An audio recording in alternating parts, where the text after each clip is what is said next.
సభాధ్యక్షులు మన శంకర్ గారు, ఈనాటి మీ అభిమాన నాయకుడు, మీరందరి కోరిక మేరకు సీఎం కావాల్సిన అభ్యర్థి ఈటల రాజేందర్ గారు, వేదిక పైన పెద్దలు, మీ అందరికీ నమస్కారాలు.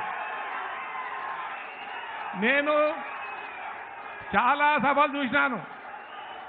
ఈ మధ్య కాలంలో మా మహబూబ్నగర్ జిల్లాలో ప్రధానమంత్రి నరేంద్ర మోడీ గారు కూడా వచ్చారు, అలాగే నిజామాబాద్ కూడా వచ్చారు, మిగతా వాళ్ళు కూడా వచ్చారు, కాంగ్రెస్ వాళ్ళు మీటింగ్ పెట్టుకున్నారు. కానీ ఇంత పెద్ద సభను ఎక్కడా చూడలేదు.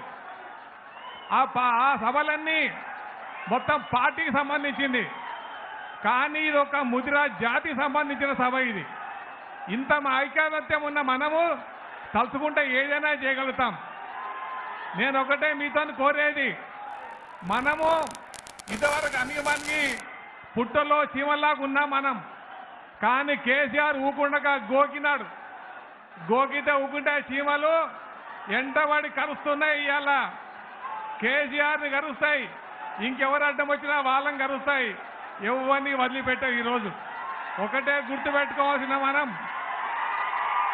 ఈరోజు మనమందరం కూడా ఐకమత్యంగా ఉండాలి. మన ఓట్లు మనం వేసుకునాలి, మన అభ్యర్థులను గెలిపించుకునాలి. ఈ సభ ముఖంగా అన్ని రాజకీయ పార్టీలకు గుణపాఠం కావాలి. ముదిరాజులను విస్మరిస్తే ఏ పార్టీ కూడా పుట్టగతులు ఉండవని చెప్పి వాళ్ళు తెలిసి రావాలి.